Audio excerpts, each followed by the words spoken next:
Hello there guys, Dave Nader here, and today I have another book review for you. The book that I'm reviewing today is Cycle the Werewolf by Stephen King, also illustrated by Bernie Wrightson. It was released in 1983. The interesting thing about this book is that it was originally intended to be a calendar. If you didn't already know, and if you're a big Stephen King fan, that you probably did know, but just in case you didn't, a company who wanted to make a calendar went up to Stephen King and said, hey, we're going to get our new calendar to be illustrated by Bernie Wrightson, who is just an iconic comic book artist who is really good, and you should definitely check out his stuff. But we were going to get him to illustrate it, and we want you to write little 500-word, or possibly it was 500-character blurbs for each different month of the year, and so people are going to have basically the greatest calendar ever created. However, as Stephen King was writing the little blurbs, he just couldn't help but expand the stories much more than he was supposed to, and so they're like, well, screw it, we're just going to release it as a novella. Although, really, it's not even a novella, it's a short story, and I did a little bit of, I'll admit, loose math, but, I took into account the pages that are fully covered with text and the others that are only half or a quarter covered with text. And after just a tiny bit of loose addition, roughly only about 45 pages of this, or the equivalent of 45 full pages of this book are covered with text. So really, it's just a short story, and the font is pretty big too. So I mean, it's a very short story. It's too short to even be a novella. So it's not a novel, not a novella. It's a short story, and I don't think people take that into account enough because this book is not looked at favorably by critics or really even that many fans. It's not very well remembered. No one really disputes that the illustrations look incredible. I mean, if people disputed that, I mean, I wouldn't really know how to respond at all except say you're wrong, because look at it, it's so good. I'm just going to flip to a couple of the earlier illustrations so I don't give away too much. It's just so creepy. Even the ones that aren't colored, the black and white illustrations, I mean, it just looks so creepy and so gothic and atmospheric and cool. And also, just take into account two things.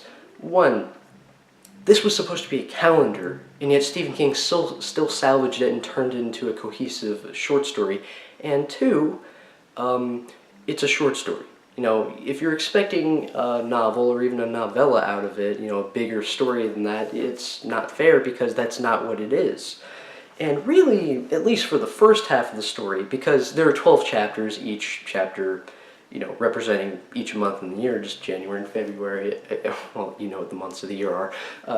But, for the first 6 or 7 or so months, it really, each month is almost like its own self-contained short story, because they do take place in the same town, and they do connect, but it's kind of loose for the first half. It's not until the second half to where it, actually focuses on the little boy in the wheelchair, who is played by Corey Haim in the movie adaptation called Silver Bullets, which you should definitely check out also. Really good movie, but, without getting too sidetracked onto that.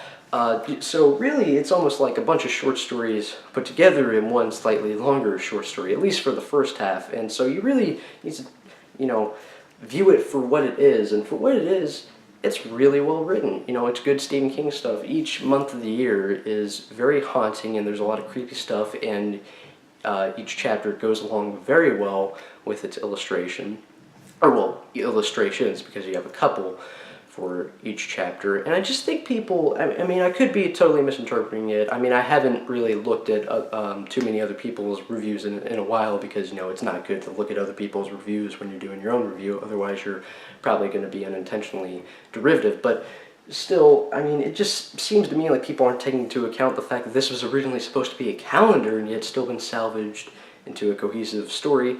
And it's a short story, not a novel. So if you take it for what it is, I think it's really well put together. It's very creepy, and I thought the characters were interesting. There's not a whole lot of dialogue. It's mainly just Stephen King's narration, but that's all well written. But when there is dialogue, it's interesting. I like the characters, and the werewolf is definitely very threatening, and, I mean, incredibly well illustrated. And again, the stories go along very well with Bernie Wrightson's just spectacular illustrations in the story. So for what it is, I totally think it's worth checking out, and I'm going to give it an A-.